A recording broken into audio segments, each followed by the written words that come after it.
Hi, I'm your host Jürgen Strauss from InnovaBuzz, and I'm really excited to welcome to the InnovaBuzz podcast today from the beautiful San Francisco Bay Area in the USA, of course, Elle Ballard, who's the founder of the Women of the World Network, a mentorship and educational group for multicultural women.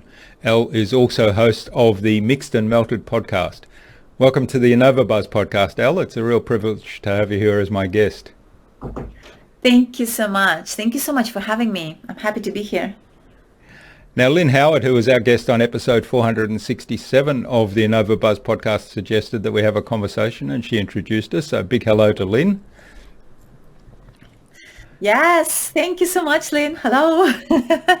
Thank you so much for introducing us, for giving me this opportunity, for sure.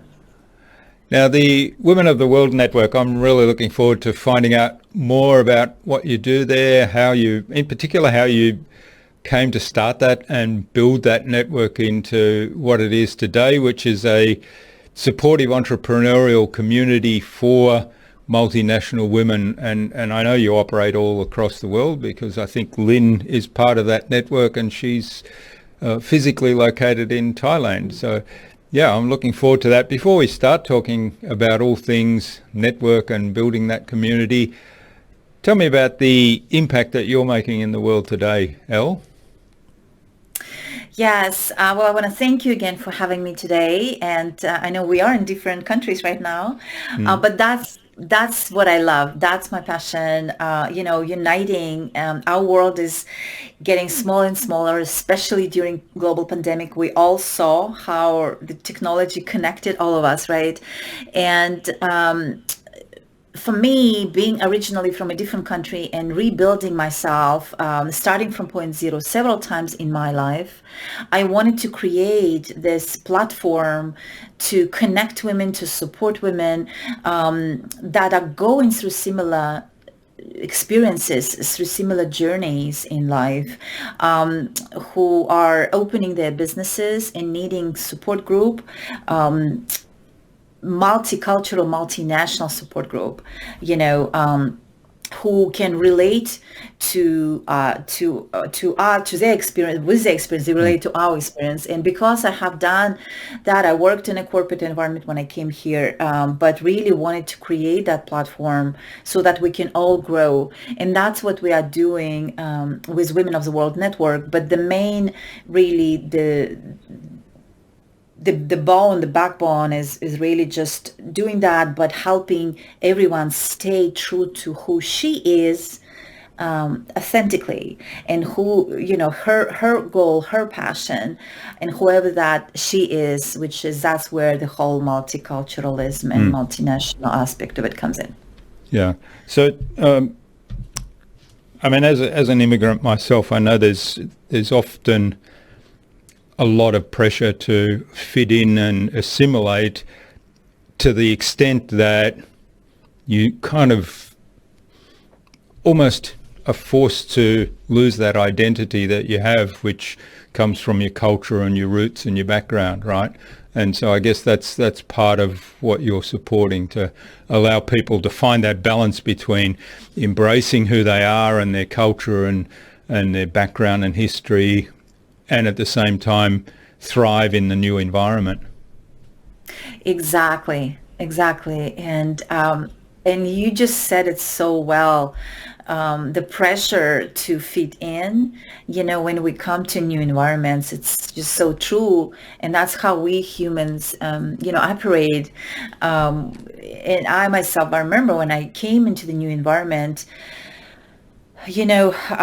trying to figure things out. And I remember working one of my first jobs, and I was answering phone calls, and people could not understand my accent, because I was speaking with an accent. And, they were complaining that, okay, we don't understand whoever is answering that phone. And I remember going to work for a corporate environment afterwards and seriously considering to changing my accent, because there's a course where you can take to diminish your accent. And I'm so glad that I did not do that. But that is part of exactly when we talk about fitting in, that is exactly why I do Women of the World Network, is Mm. just, staying true to who we are, and being brave enough and strong enough to say this is who I am. And I think there is another part that is ignored about having the two sides of, it's like a double advantage of a person, because we are able to think for two cultures, and that Mm. just makes us so much richer, and we don't need to be blended in. We just need to identify that and really build on that. And it Yeah. took me a while to get to that point, and I think that's why Women of the World Network was born. Hmm. Yeah, I think that's a really important point there, that people that migrate into another country from a particular culture, they bring that new perspective with them. And if they find that balance and embrace their new environment, their new culture, they can meld the two together. And it's just such an enrichment, isn't it? And I think a lot of those people that are very, well, it's not patriotic, I'm not sure what the right word is, but they're, the people that are like anti-immigration lose sight of that a lot of the Yeah, times. exactly. The countries are enriched for immigrants choosing to spend, choosing to move there. Mm. Right, right. I totally agree with you. And I think, yeah, there is that side. And when we talk about that, by the way, when I talk about that double advantage, for me, it's thinking for two cultures and understanding the two cultures. And I speak, two languages also. So all of that. But I think we can also develop it to expand, where people are born here in this country, but having different ethnic backgrounds, and thinking for two and understanding the two. And I cannot tell you enough how many times I speak to different kinds of women and people, and I learn so many new things because of those differences in the way we think, and the different issues, from looking at maybe one issue, but from different angles. And that's, to me, that's always enriching. That's always learning. And, it's wonderful. Yeah, it's funny, the story you told about the accent. I remember my mother saying one time somebody had complained to her about they couldn't understand her accent. So she, for all her life, she had maintained her German accent, and somebody must have got up under her skin and had told her that, I'm sorry, I can't understand your accent. And her response was, I don't understand the problem. I can understand your accent, so why can't you understand mine? Right. Yeah. Right. I love it. Yeah. And my father, when she told my father that, he said, you should have added to that, it's simply a matter of intelligence. But Yeah. she wasn't as direct as my father. Yeah. Yeah. Yeah. I love it. All right. Well, so when you chose, or when you decided to start Women of the World Network, and so let's start with the mission. What was the mission you had in mind? What's the mission today? Has it evolved over time? Yeah, it's interesting when it's interesting how businesses evolve, and how it becomes so much more deeper, so much more enriching. And when we started, but the core of it, of course, stayed the same, always the same. So I love cultures. I love uniting cultures, and the diversity part of it was always there.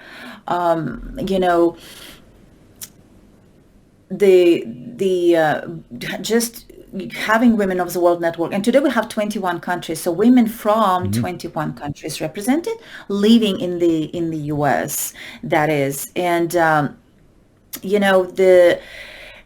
when we start something and we're building it, right? So as the more I'm building the Women of the World Network, it's beautiful to see this this really culture that we are creating and really feeding this authentic women coming together.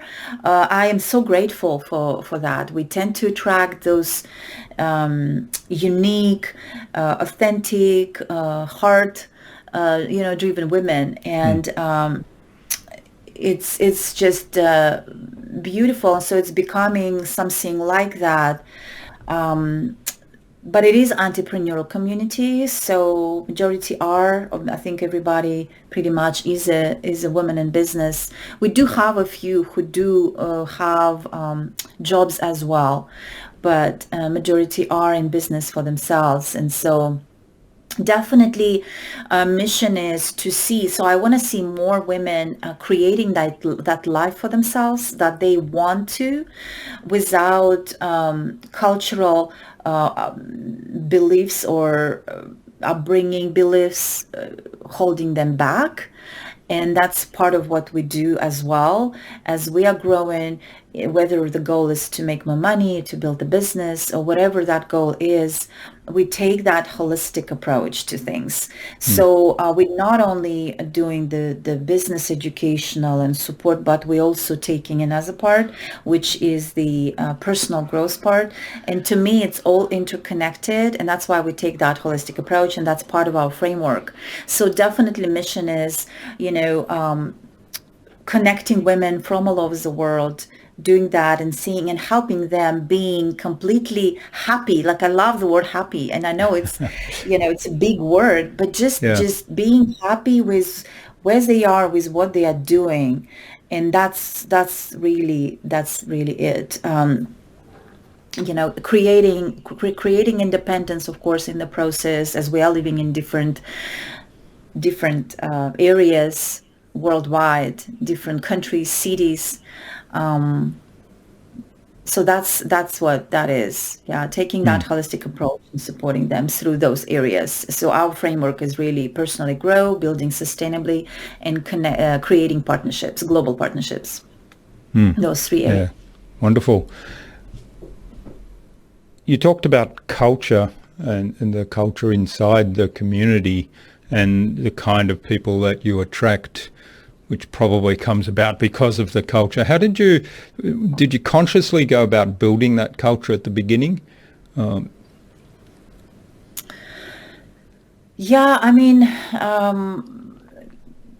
It's interesting how that started organically shaping itself, kind of. I didn't have it written down anywhere. Like, we don't have a job description for members to join, or we don't do interviews, but we tend to attract that caliber of a person. And that's what I am thankful for. And, it's not only let's build business, it's really deeper connection on a different level. Yes, we build business together, we have partnerships, we have a lot of multiple partnerships made in the community, but it's I think there is another line where women connect with each other on that level of multiculturalism and being relating to each other on a different level. Yes, being a woman, but also being a multicultural, multinational woman. So I think there is that line that unites them, connects them, and a lot of them speak different languages as well, or understand maybe different languages too. And so there is that part that connects them as well. And so that's the unique part, I think, that connects both dots. All right. And how did you go about growing the community when you first started? So it was you, and I guess you had a few people that you were connected to outside of that community that was in your own sphere of influence, and that might have been the seed to get started. How did you then go about growing the community to where it is today? Yeah, it's a great question. So I used to live in Houston, Texas, and that's where we started. And then now I live in San Francisco area, and now we have a good placement here for the community. Good number of chapters, great number of members here in California, and so definitely initially was through people I know, of course, and people whom I wanted to see as founding members in my community, and that kind of sets up the whole reason for it, right? And for other people coming in, and now having chapters in different areas, we also have partners, we call them leaders, chapter leaders who help us spread our message locally there, even though it's online. We are mostly online today, but still helping them form those partnerships locally there as well. So that's kind of what we're doing now through those local partners and leaders, we call them, that we have chapters. And we have Hawaii, we have the West Coast, East and Central Zone. And the good thing about it is the times are different, so members can plug in different times and different time zones. So like our Hawaii meetings usually is later in the evening for California time, for Pacific time, around 7:30. So for some people it might be a little bit too late, but for those who are really busy during the day, that might be still a good time for them to connect. And so that's kind of gives an opportunity, but also the being online, giving opportunity and availability for everybody to join online as well. We might do some in person, but we are still heavily online. Yeah. Has that changed due to the pandemic, or was that always your model? No, it has actually. Yeah, we started with in person. Yeah, we did monthly in person meetings before pandemic, and we opened right before pandemic started. Okay. We launched in 2019, and it's interesting. Who would have knew? And then, of course, during pandemic, we moved online, and it's been interesting to kind of watch this, with online. But we will do some in person, probably quarterly, once in place. But I think we will, for now at least, will be continue heavily online. Yeah. I think there's a huge opportunity there, isn't there? It's Yes. to expand that network, and you talked about the different regions you had and people actually talking. So for example, somebody in on the east coast of the US could meet and talk in person with somebody in Hawaii, and that obviously wouldn't be that easy in person, but then the in-person event can become something very special, because you could have a get together where everybody travels to some location and has an in-person meeting, I don't know, every year or so. That's but that makes the in-person one something special. Yeah, it definitely created, you're right, created definitely opportunities for that.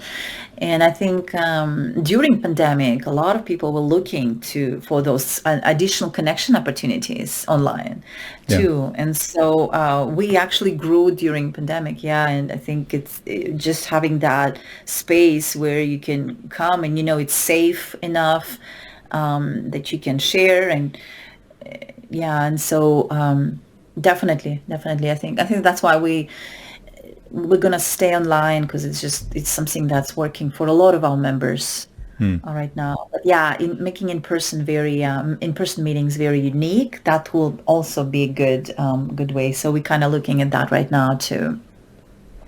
Love it.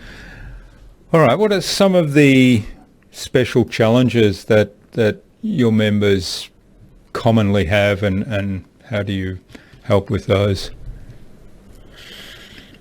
So I think there is always that mindset of building a business, building a life, right, and learning. And having several things in that we have to give attention to, like if there is a family maybe, or if the person might not have a family but has a job and a business on a side that they are building. So I think, and for women, I think it's important to have that sisterhood community where they can come to and share and openly talk about. I don't know how it is for men, but I notice how women connect and network with each other. And, I think it's having that community. And there are so many wonderful communities today. I think it's just finding the one that talks to you, who you are, that resonates with you, who you are and what you're doing, I think is important. And so I think mindset will be something, a building. I think if the person never built a business or just starting in business, right, there is a lot, maybe imposter syndrome or, doing, should I do this? Should I do that? So I think coming together and brainstorming all those and learning from someone who has done it. And that's been important. As well as sharing. So we have, happy hours where we just play games about different cultures, and as well as that part of it too, it's just cultural awareness and bringing into the picture different cultures and how we all interact, just make it fun as well. So, yeah. Yeah, well, I love that balance that you're introducing there, and also that culture. I think there's enormous value there. And it certainly makes your network, Women of the World Network, unique, because I don't know of any other network, and I've been in lots of them, that have added a lot of value to what I'm doing, but that have that kind of element to it where it's beyond business, really, isn't it? It's actually the personal growth element of, hey, open your mind to this other way of doing things, or this unique game, or this unique perspective that this person has because of their background, their culture, and where they come from and where they grew up, perhaps. Yeah, exactly. Yes. And thank you for saying that, because I think it's very important to have that holistic attitude, because it's all interconnected. We cannot just be building business and at the expense of everything else on the side. And I don't really believe in that. Like, I believe that we need to fully be fulfilled first, and then and everything comes into sync, versus, how many people we know, right, who have a lot of money maybe, but they're not in content with themselves.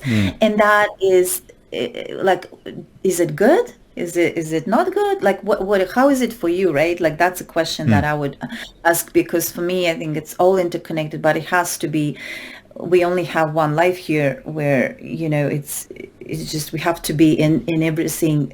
And again, that brings me back to the global pandemic. When that happened, how many people actually left their jobs that they've been doing for so many years, and here this happens, all of a sudden they are deciding to retire. Well, if you love what you do every single day, why would you retire from that? And so I think that's why I think it's just so important, especially as we're building businesses, we're helping other people, we're bringing value with our products or services, but we have to be fully in the right space ourselves. And I think that's why I'm so passionate about this whole picture of it. It's all of it together, and adding the cultural upbringings or things that might hold us back culturally. Also growing through those and identifying those, and maybe how you will say it. Working on ourselves to overcome those, to grow. I think that's important. And I say that from my cultural background, because I was brought up in a completely different environment, and just having to unlearn things that were in me, because I'm living in a new environment now, some of the things just don't work in this, in this Yeah. environment. So, yeah. Do you think there's a lesson there for people that don't have that experience, people who are in the environment they were born into, inside the culture that they've always known, that they were brought up in, and yet I'm seeing, that people have beliefs that they've developed very early on that no longer serve them, and they really struggle Oh, yeah. with life or with issues, and they don't know how to change those beliefs. They don't know how to get to those core beliefs. Whereas those of us that have been transposed for whatever reason, I mean, in my case, my parents migrated, so I had no choice. I was transplanted, but I'm grateful that I was. However, moving to a different country, different culture, different environment, we've been forced to check some of those beliefs that we clearly see, because it sort of hit us in the face. That's not going to work here. So we've had to confront those beliefs. So do you think people that have been through that experience are better at kind of being self-aware of beliefs that are no longer serving them in a general sense than others? And what are some of the lessons that perhaps we can take out of that? I think so. Yeah, I think people who have been through different environments, there is definitely more flexibility. Like, I love the word flexible. And when I say that, what I mean by that is being flexible with different situations in life, being flexible with different people in life. But I think you only know that you have that open mind picture only after having those experiences, because I think people who do not have that, they only see that one side of things, and when something shifts or something happens, it creates this big scary, but they don't know what they don't know, right? And so if being more open and just understanding that there is always another side, or there is always another way to look at things, I think definitely an advantage there. And for other people who did not have those experiences, finding the ways to enrich, or maybe plugging into or talking to other people to just understand what that is, right? I think that could help them to really live through life, because I think because of that limitation, it's if something shifts or changes, and life is constant change, but if something shifts or changes, there is that freak out moment where I just don't know what to do, because that's the only thing I know, and I was brought up into, and I've seen all my life. Well, I mean, you referred to the pandemic a couple of times. That's been something that none of us could have foreseen. Everybody in the world was impacted by that, and looking at the responses, particularly in the early days, the responses of people, it was quite a contrast between those that said, this is really bad and I can't do anything anymore, and lockdowns, and I can't travel, and my freedom's impacted, to those that said, well, there's nothing I can do about the pandemic or about government regulations that are restricting travel or restricting meetings. So what can I do? What can I control? And I think those are the people that said, well, we've got these online tools, so we can meet online and we can do things online. And then a lot of new businesses that sprung up just specifically to serve needs that had suddenly popped up now and weren't there before. Yeah, and that's exactly it, right? It just depends how we look at things. We look at it from the point of, there is always an opportunity in every situation, and those were the companies that are growing, made money, and then, or if we look at it, everything is, the whole world is going to die, and it's the end of the world, and it's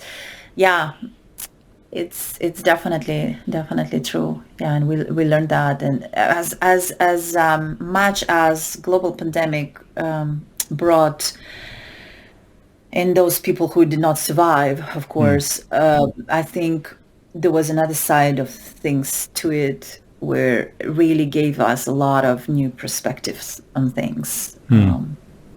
Yeah. Yeah, that's right. And it was certainly tragic. I mean, I've had people that I've known who've suffered, who've died as a result of COVID. So it is certainly, it certainly had a severe impact. At the same time, I think this idea of, and I think this is valuable in life, it really highlighted that there are things outside of our control that we kind of, if we spend a lot of time worrying about those, it's not going to change them. So if we accept what's out of our control and say, well, how do I make the best situation for myself out of what essentially is there, because I can't change what's there. Yeah. All right. Now, you've also, together with some of your network, published some books. So tell us a little bit about that initiative, because I think that's really inspiring how you've done that. Thank you, Jordan. So we have published now 2 books, and they both became #1 international bestsellers. And I want to congratulate again all the co-authors that were involved. So what it is, it's a multi-author book, bestseller. So the first one was the stories of women from all over the world, and I think we had in the first one 13 countries represented, and then about 19 stories, and then the second book, that was just published in April, and that was Recipes for Body, Mind, and Soul, which was also such a unique edition in itself, also represent about 13 countries, but it was a compilation of recipes for not only cooking recipes, some of them were cooking recipes, but some of them were life recipes, forgiveness, you name it, all the different ones, and I think that's the diversity of the book that what made it so wonderful. And now we are working on our third one, multi-author book, and this one we wanted to dedicate to women, women and money, and the whole idea came from our Clubhouse conversation that we had, and we were just talking about money, but then it just really opened up so many different opinions and attitudes and questions and experiences that we were thinking, wow, it would be interesting to write a book, because we are women of the world, different cultures and upbringing, and even women born here or in the same country, US or Australia for that matter, having those ethnical differences maybe that growing up, or other influences, family influences that shaped their belief when it comes to money, and the whole receiving and giving part of it. And I think it will be another interesting book, compilation as well. I'm just excited about this one. So it will be, we are working on it right now. So it will be published next year, in April 2023. Okay. Well, it's something to look forward to then. Yeah. I just want to say the mission of it really, helping, women understand what might be holding them back. So when they're reading those stories and, this is something that I'm going through right now, this is what I can do about it, or how can I shift it? That's kind of what the mission behind that, so that to help, feel more worthy in whatever they are doing, right? But also staying again true to who they are as well. So. All right. Well, we'll look forward to that book in April next year, but certainly there's a couple there for people to check out. Okay, well, this is fabulous, Elle. We could go on talking community and some of the unique challenges and unique gifts, I think, that people from different cultures bring, particularly in a new environment. It's a good time now, I think, though, to move on to the buzz, which is our innovation round, and it's the same 5 questions I ask of every guest. The idea being that you provide some inspiration, if you haven't already. You have, I'm sure, to our listener to go and do something awesome as a result today. Are you ready? Yes. So what's the number one thing anyone needs to do to be more innovative? So whatever helps you stay creative, whether it's just going outside into the mountains or standing next to the tree and just hugging it or touching it, or go for a swim, whatever helps your creativity level go up, do that, just because it will keep you being innovative in your business or whatever you're doing. Yeah, I love that. And I can totally relate to that, because often I find myself in a bit of a rut, and I'll do exactly what you've suggested. I'll take my camera, because I'm a keen photographer. I'll take my camera out into some beautiful environment, just have a look at what I see, and that will totally shift my mindset. Or I'll go for a little bike ride, and great advice. Yeah, I love that. Photography, beautiful, yeah. So what's the number one thing, or what's the best thing you've done to develop new ideas? It's so for me, it's that actually exercise. So I love going to the mountains here, about, 20 minutes from me. And I love when I have an intention of developing a new idea or a program that I'm not sure, or I want to think about in more detail, I love to go out there to the mountains and just breathe or just enjoy the view. And it's so quiet, it's so peaceful, no cars, just the birds. You just hear the birds. And for me, that's one of the best times where I just need to quiet my mind, and a little bit meditation for sure helps me too, just to get the noise out so I can focus on that one thing. And I think with putting the right intention in place, you can definitely get your answers. Yeah, I love it. So, and you talked about the noise. I mean, there's so much noise if we're sort of in the office online and looking at our email, looking at social media and all the noise. It's just, so getting rid of that and then going out somewhere where we can eliminate some of the physical noise as well. It's great. Right. Yeah. All right. Do you have a favourite resource you use most often? Resource? Yeah. Like a website? Could be a tool. It could be a tool, a website, or just a philosophy or people. Oh, yes. Okay. I believe in, speaking about the whole holistic, so I believe in having something, doing something and having something outside of our everyday life that talks to our soul, something that we are totally passionate about. So it can be a hobby, it can be but it's a great resource for me. It can be a hobby, it can be a sport. So for me, it's dancing. It's a sport, and it keeps me fit. But it's supposed to take you away from the day-to-day thinking about business programs or taking care of the family or kids. Or it's something that I suggest people do with themselves, whether it's just dedicated time doing a hobby, doesn't have to be a sport, but something that brings you complete joy.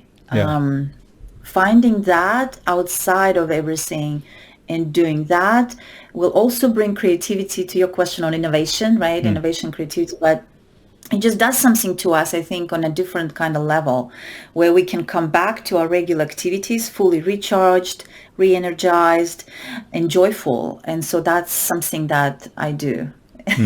Yeah, great. I love it. So it's really taking time for yourself, isn't it? And Yes. sometimes as entrepreneurs, we kind of forget about that because of all the pressures of getting things done and deadlines.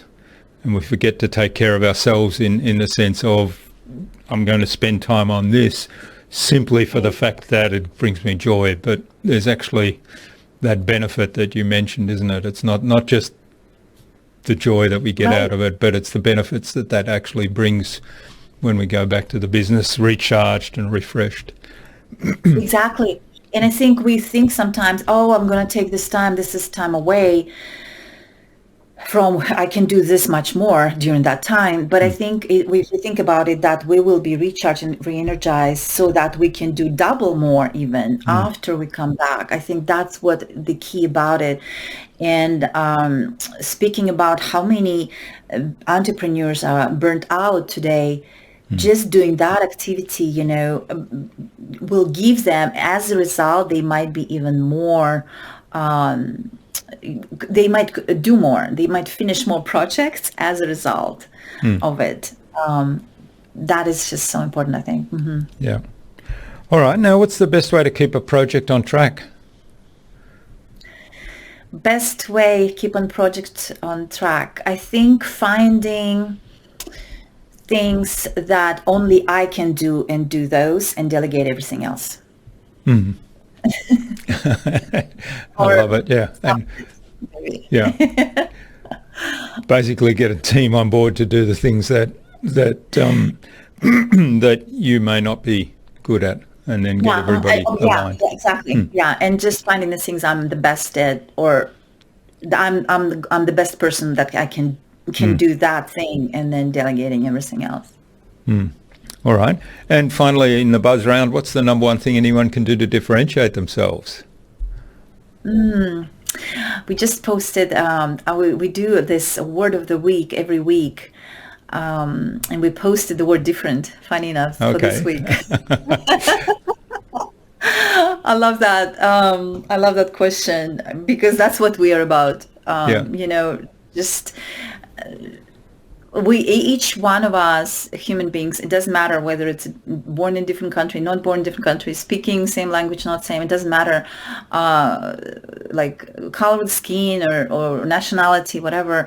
I think we all are so, like, each one of us is so different already and unique. And so I think if we build on that and reminding ourselves, and we were talking about this, we posted a quote by Coco Chanel where she talked about, being different.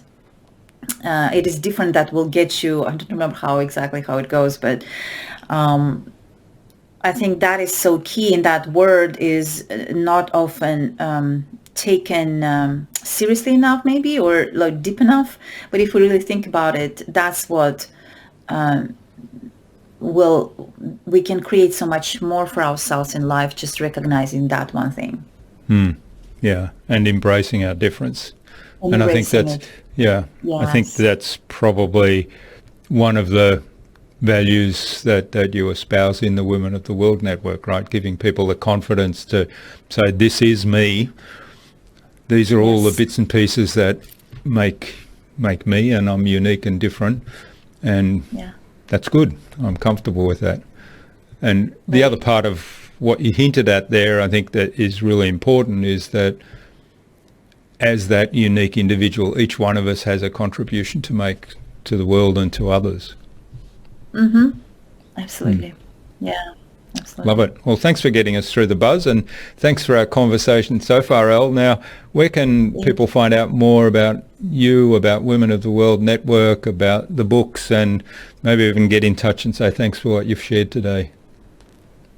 Yeah, our website is womenoftheworldnetwork.com, and our books are posted there in our programs. And my personal website is elleballard.com. And I want to thank you again for having me today. I love these rich conversations. And thank you to the audience too. Well, thanks, Elle. Now, what would you like our listener to take away and turn into an action today from our conversation? I think if they just pause and take the time to be quiet in the noise of today, and finding time to be quiet and asking a question, what is it that I truly want to accomplish here? And that will bring a lot of great ideas, I think. And just building and focusing on that. That's it. Wonderful.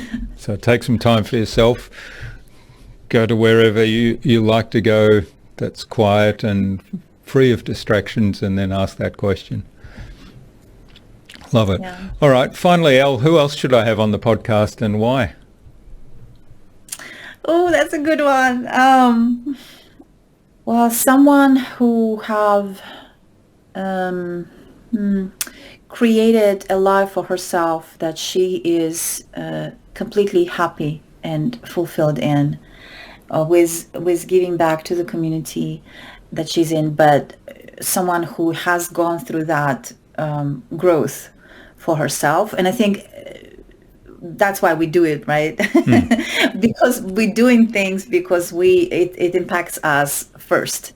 And so I think someone like that who could give us her lessons and what she learned, the biggest lessons, share the biggest lessons. I think that's someone that I could definitely listen to.